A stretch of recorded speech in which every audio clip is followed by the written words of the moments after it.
Below is a full 15-minute documentary-style script, approximately 9,000 and 200 words. You can read it directly or adapt it to your narration style. Pelé, the man who became football, who is the greatest footballer of all time? It's a question that divides generations. Some say Messi. Others say Maradona. Many argue for Cristiano Ronaldo. But before all of them, before the global television era, before social media and billion-dollar transfers, there was one name that defined football itself. Pelé. A boy from poverty. A teenager who conquered the world. The only player in history to win 3 FIFA World Cups. This is not just the story of a footballer. This is the story of how one man became a global symbol of excellence. Chapter 1.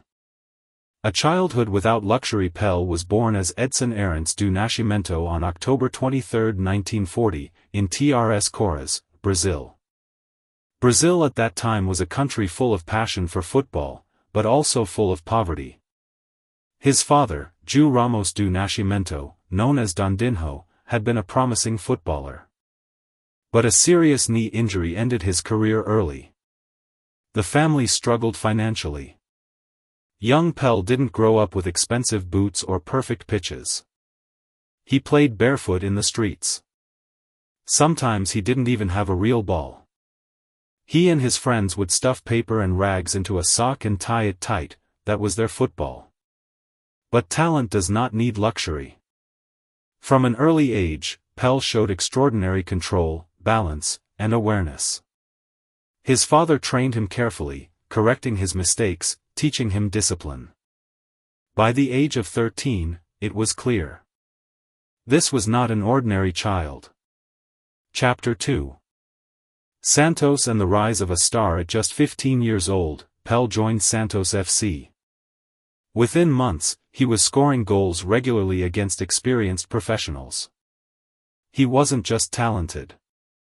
He was fearless. At 16, he made his debut for the Brazilian national team, and scored in his first match. Imagine being 16 years old and already representing your country on the international stage. The world was about to witness something special. Chapter 3. 1958. The Teenage King. The 1958 World Cup in Sweden would change football history forever. Pelé was only 17 years old.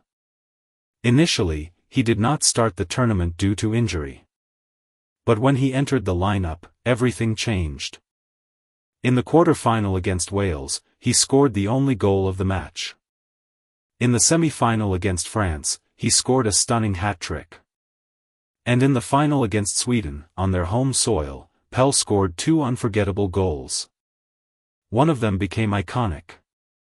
He lifted the ball over a defender, let it drop, and volleyed it into the net with calm precision. Brazil won 5-2. And a 17-year-old boy became the youngest World Cup champion in history. At the final whistle, Pelé cried in the arms of his teammates. A dream born in poverty had reached the top of the world. Chapter 4. Santos dominates the globe. After 1958, Pelé was no longer just a Brazilian star. He was global. With Santos, he won numerous domestic titles and 2 Copa Libertadores trophies in 1962 and 1963. Santos toured the world, Europe, Africa, North America. Wherever they played, stadiums filled up. People didn't just want to watch football. They wanted to see Pelé. During this period, he scored goals at an unbelievable rate. Officially, he scored over 700 competitive goals. Including friendlies and tours, the number passed 1,000.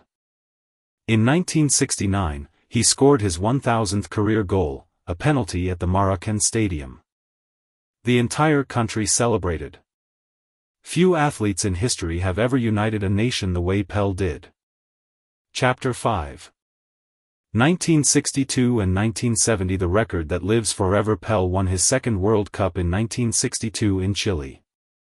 Though injuries limited his participation in the later rounds, he remained a crucial part of the squad. But it was 1970 that sealed his immortality.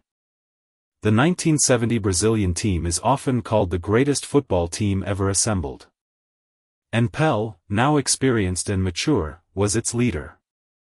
In the final against Italy, Pelé opened the scoring with a powerful header. Brazil won 4-1. With that victory, Pelé achieved something no one else has ever done. 3 World Cups. 1958. 1959. 1960. That record still stands. Chapter 6. A global ambassador by the mid-1970s, Pelé had achieved everything in Brazil.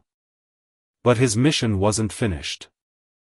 In 1975, he joined the New York Cosmos in the United States. At that time, soccer was not popular in America. But Pelé's arrival changed everything. Crowds increased. Media coverage expanded. Sponsors became interested.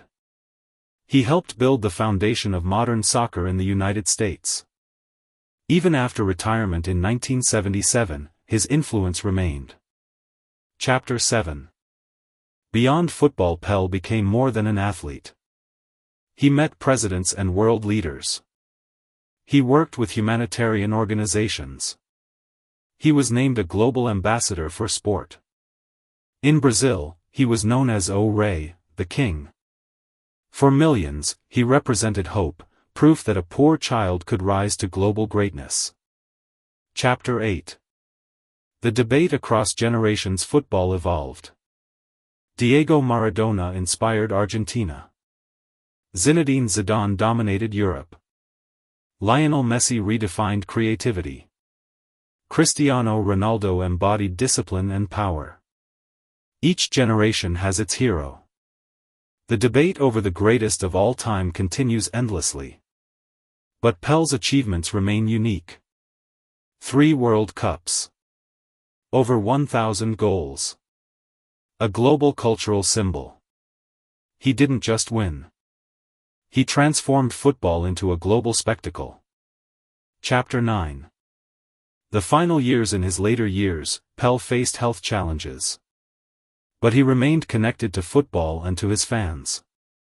On December 29, 2022, Pelé passed away at the age of 82. The world stopped. Tributes poured in from every continent. Stadiums displayed his name in lights. Players held moments of silence. Brazil mourned its greatest sporting hero. Closing. Why Pelé still matters. Football is faster today. Stronger. More commercial.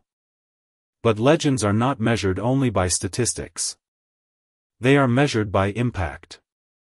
Pelé showed the world that greatness can rise from nothing. From barefoot games in the streets to lifting the World Cup 3 times. He didn't just play football. He became football. And that is why, decades later, when we talk about kings in sport, there is still only one name that truly fits. Pelé.